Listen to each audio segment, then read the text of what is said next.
Well, good morning again. Growing up, I don't know if they still do this in the same way, but growing up in school, the teacher would take attendance every day, and he or she would call our names, and we would loudly reply with "here." And as someone with a last name beginning with P, I always resented the people with the A's and the B's and the C's because they got it out of the way early and then they didn't pay attention. But I was always waiting for my spot because I didn't want to miss it and be counted absent. So we need to take attendance today to begin Peace Fellowship. I'm going to trust that you at home are going to do this as well. When I call you, please reply loudly with "here." Lovers of humanity? Here. Exhausted activists? Here. Bleeding heart liberals? Here. Good troublemakers? Here. Rabble rousers? Here. Helpers? Here. Healers? Here. Caregivers? Here. Damn givers? Here. All right, you are present and accounted for.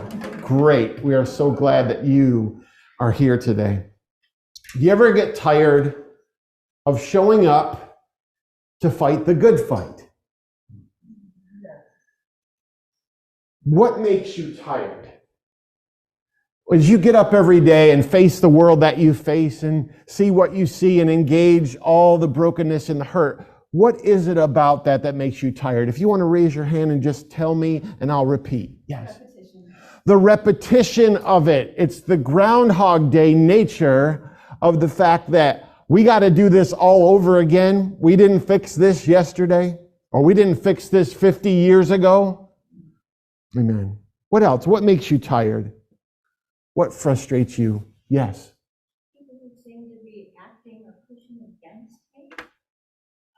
People who are trying to undo what I'm trying to do. Yes. Okay, people who seem to be pushing back against you, trying to undo what you are doing, and you're trying in your heart and your mind to perpetuate goodness and love and justice, and there are oppositional forces, and they're not invisible, they are tangible. Right.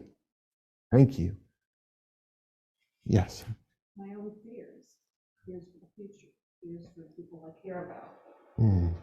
Fears, our own fears, fears of the future, fears of people we care about, and the fears which are always directed in the future. We rarely fear the present because we're in it. It feels a little bit different, but the fear is anticipatory about what is coming. So yes, we are filled with fear, and yet fear is something that's always in the distance telling us, hey, as bad as it is, it's going to get worse, right? Any other thoughts that you're thinking about as I say? Yes. Greed. Greed?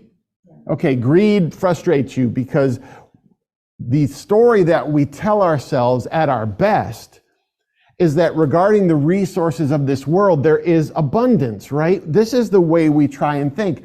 There is enough if we are creative enough and open-handed enough. There's enough money and food and jobs and opportunity and connection and community for everyone. And so it's hard to understand when people have closed-fistedness toward their neighbor.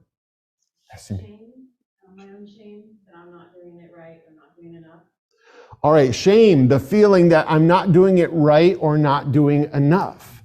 And that can come from inside, it can come from outside us. The story that we tell ourselves or the story that people have spoken into our lives. Well, fortunately, sort of, you won't have to fight the good fight very much longer, relatively. The earth is 4.5 billion years old or so, and we have only been here a short part of that time. And I was going through my Instagram feed this week, and there's a site that I follow that you may be aware of. It's called the Museum of Lost Memories. And the Museum of Lost Memories is a page curated by people who go to flea markets and they find old photographs and they post them and they ask people Do you recognize any of these people? Are they from your family?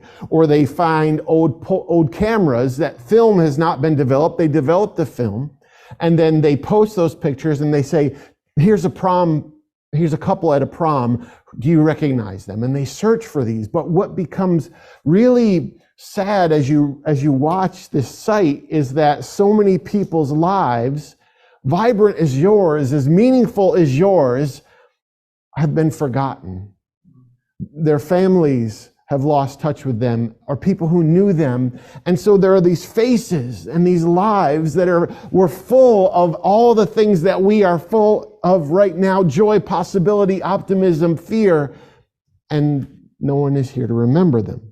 So I hate to be, bless you, I hate to be the bearer of bad news right away, but I pride myself on saying stuff that needs to be said. So here's some news for you. Pretty soon we're not going to be here. 100 years or so, and we're all goners.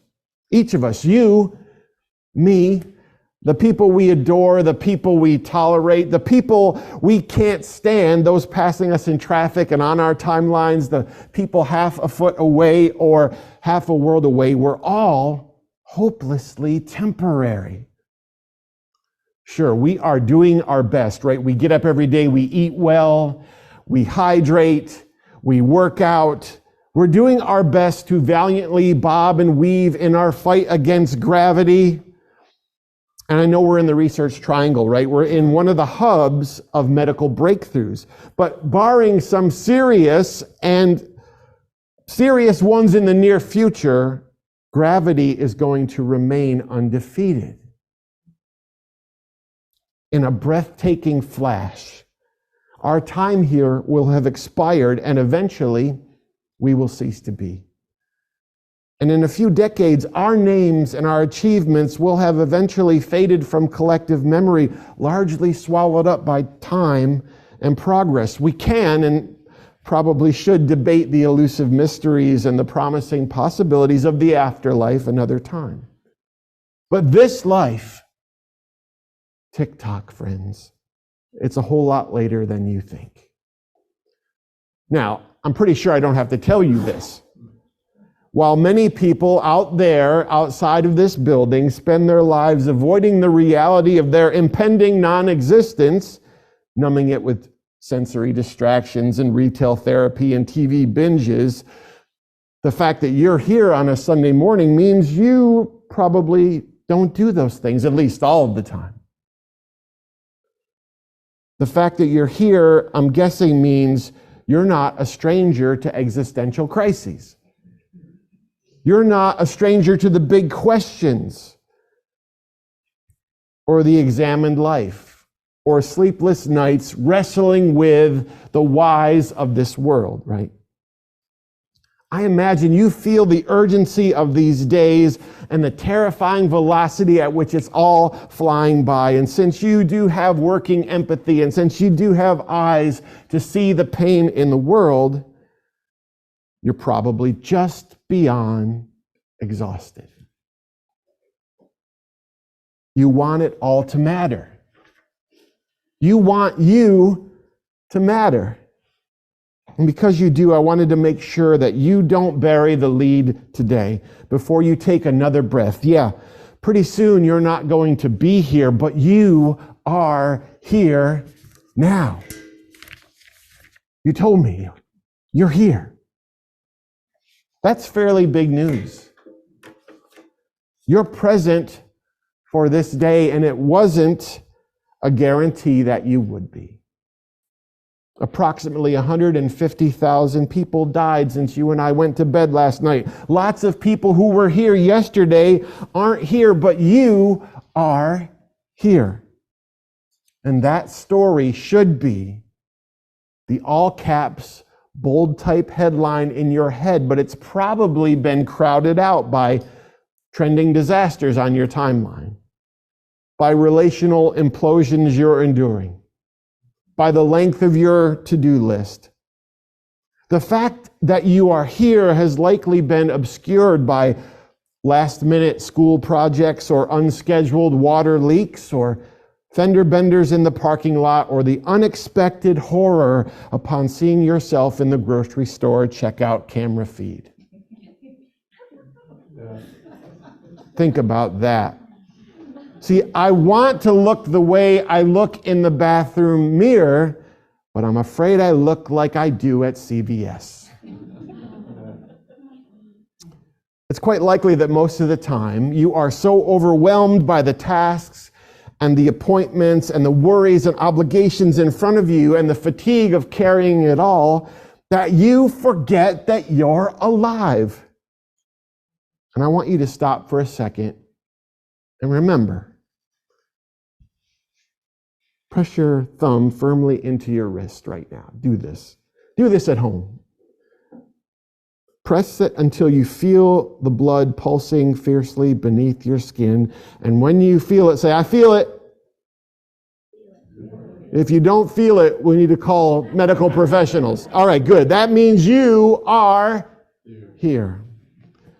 Now stop and pause and breathe.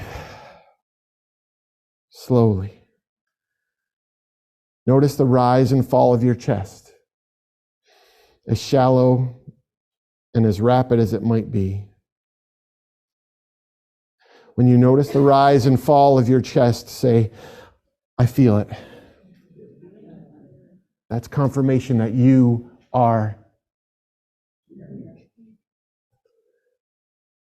Be fully aware of the sights around you right now. The sounds, the smells around you. And when you've reconfirmed that you're alive, ask yourself why you live. Not why as in what is the big purpose and how did we end up here? That's a little bit above our pay grade for right now. But why do you live? Who or what is still worth spending yourself on behalf of today?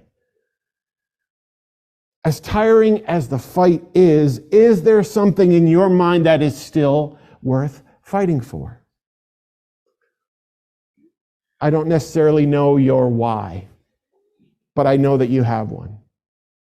You have a burden, you carry a cause that grips you, you have a dream that you can't shake, you have a hill worth dying on, you have a face across from you at the kitchen table, you have some nagging part of you, some defiant part of you that refuses to quit, despite all the experiential evidence that says that you should. This is the reason you're still being here matters, because of how much is still worth fighting for, right? A rapidly heating planet being swallowed up by unchecked gluttony is worth fighting for. A fractured nation teetering precariously on the edge of implosion is worth fighting for. For those of us raised in it, an American church that is still afflicted with white supremacy and so often devoid of Jesus is worth fighting for. The decades of human and civil rights rapidly evaporating around us and the people they represent are worth fighting for. Already vulnerable people driven by leaders to the limits of what the human heart can endure are worth fighting for. Your treasured relationships that are pushed to within inches of disintegration are worth fighting for. And as importantly as all of these things, the brave but exhausted human being staring back at you in the mirror who easily forgets how much their presence alters this place is worth fighting for. So much is worth the fight, and we as people of the common good, people of faith, morality, and conscience, we cannot willingly cede any of the things that are worth fighting for. We cannot let the sun go down on this day that we are part of without doing everything we can to save the things worth saving. Despite all we've lost, despite all the grief, despite how broken everything feels, we are still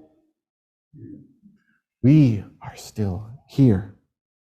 And being here comes with an invitation, and it comes with a responsibility.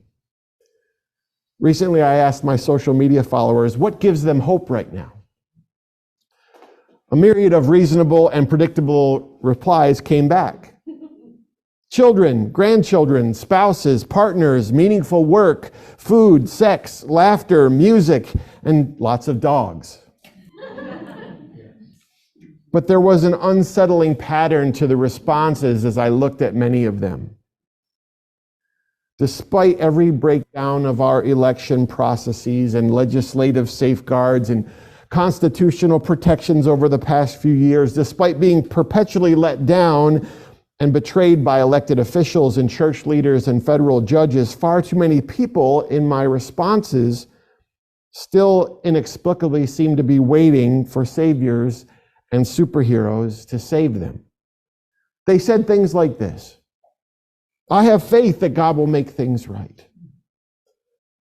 I believe that love wins. I trust that goodness will persevere. I believe the arc of the moral universe bends toward justice. So the prevailing wisdom seems to be that love or God or someone or something out there is coming to save the day. And I wish it were that simple. I wish it was that cheap and clean a proposition. Offer up some skyward prayers or make a public floodlight appeal to the heavens and wait for inevitable rescue. But that's not how this is going to work. That's not rational. It's not theologically sound. It's not even possible. Let's think about this. Love, contrary to the t-shirts and the memes, love will not win on its own simply because. Courageous, empathetic, pissed off people armed with sacrificial love, fully participating in the political process and relentlessly engaging the broken systems around them will win. See, whenever the disparate, sprawling army of compassionate human beings that we've enlisted in spend themselves on behalf of other people, when they keep going despite being exhausted, when they refuse to tire of doing the right thing, when they will not be shamed into silence, then love will be winning. Love isn't some mysterious force outside of our grasp and beyond our efforts that exists disconnected from us. It's not supernatural magic, right? It's hard work. It's the tangible cause and effect of caring about our families and neighbors and strangers and exercising that impulse in measurable ways. Love is ornamental and worthless unless it moves from aspiration to incarnation, unless it moves from heart to hand. And God is not going to magically make things right either. That's never been part of the deal, despite what some of us grew up learning. God or the universe or whatever you believe holds this together isn't fixing this without a movement of people.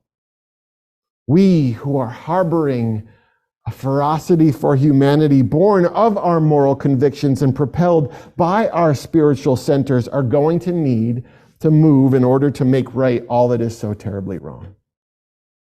We're going to have to sacrifice sleep and relationships and comfort in order to step into the messy, jagged trenches of people's pain and remind them that good people still inhabit this place. We are the beautifully imperfect angels who get to bring the good tidings of great joy.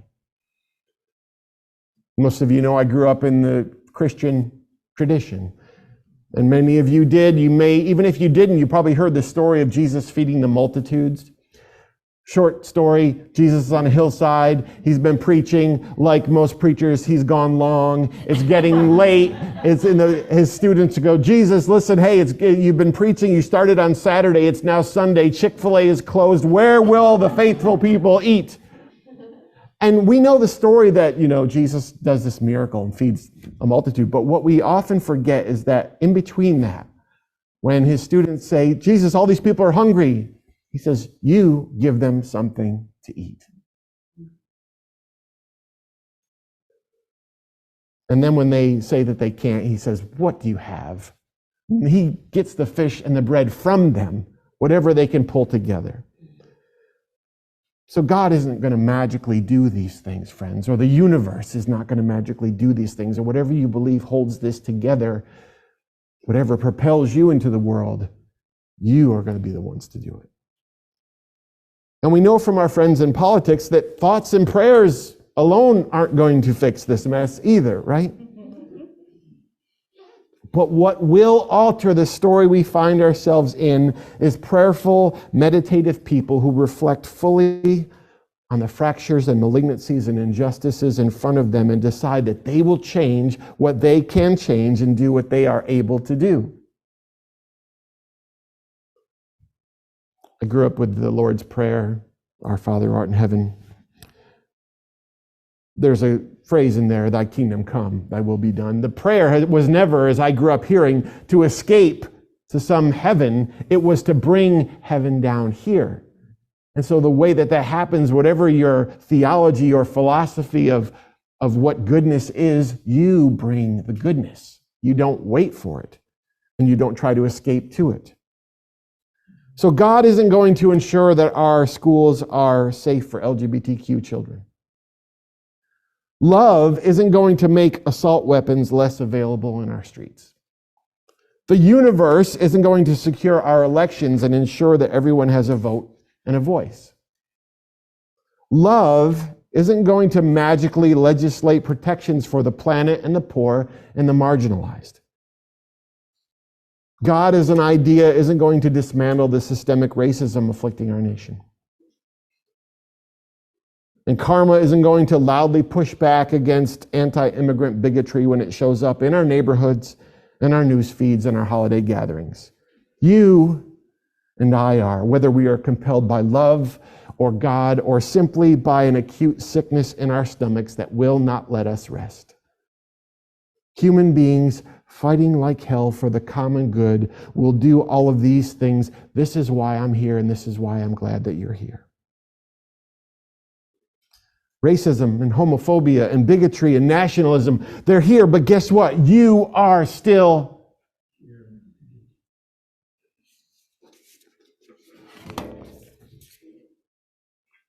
Compassionate humans, thank God, you're warriors for the common good. Because you also heard that in the responses. The arc of the moral universe is long, but it bends towards justice. You've heard this. First spoken by a Unitarian minister in 1871.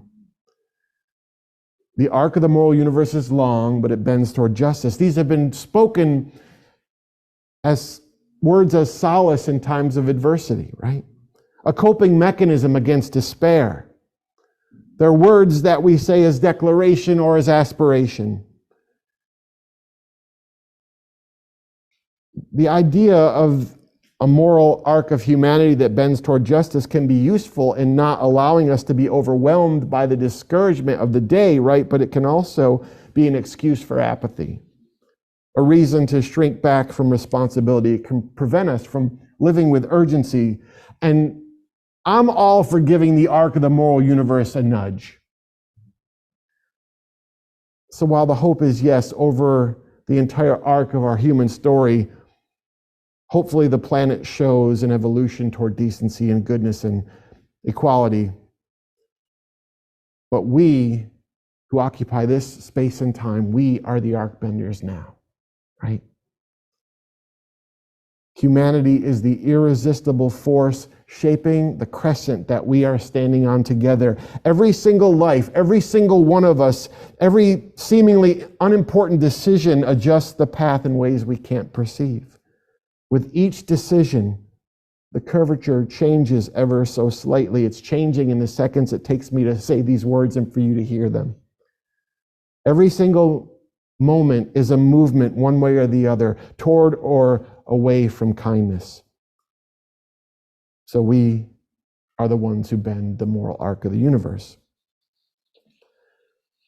Many of us came to this place out of organized religion, right? And we are no longer in organized religion. We are in disorganized spirituality.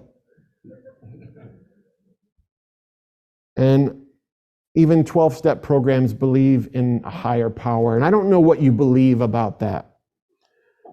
I don't know if you believe the higher power and you call it God, or you call it the universe, or you call it the divine, or you call it the source.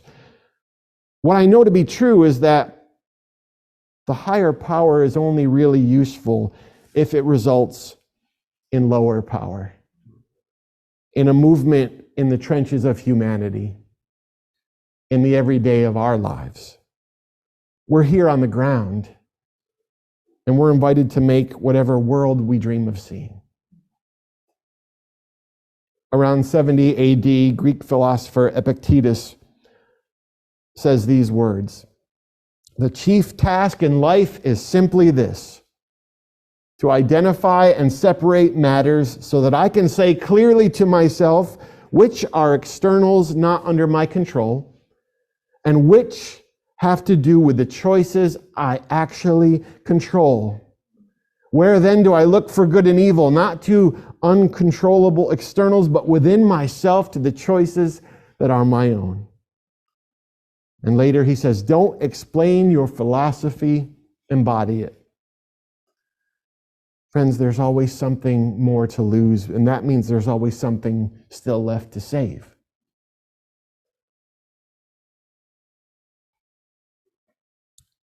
Pretty soon, you and me, we are going to be part of the Museum of Lost Memories. We shouldn't grieve that. We should just remember it.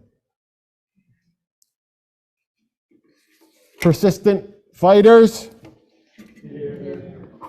people of great love,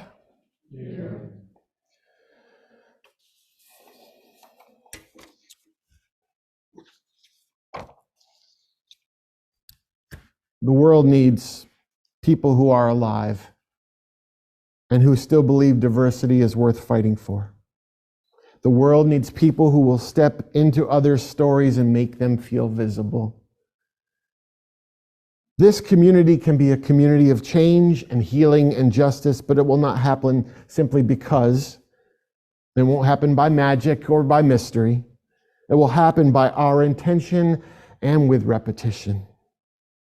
By each of us deciding the why of our individual and then collective lives, and then living in such a way that we change history before we are absorbed into it. 100 years from now, we may not be remembered, but we can still be felt. And that happens with what we do with the day before us.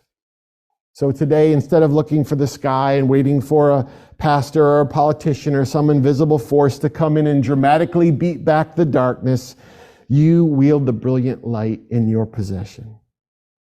Maybe you're the hero you've been waiting for. Maybe you're the answer to the urgent prayer. Maybe hope isn't in the sky. Maybe it's in the mirror. Yes, the less than ideal news is that pretty soon you'll be gone. The beautiful news is that people of fierce, abiding, scandalous love, you are still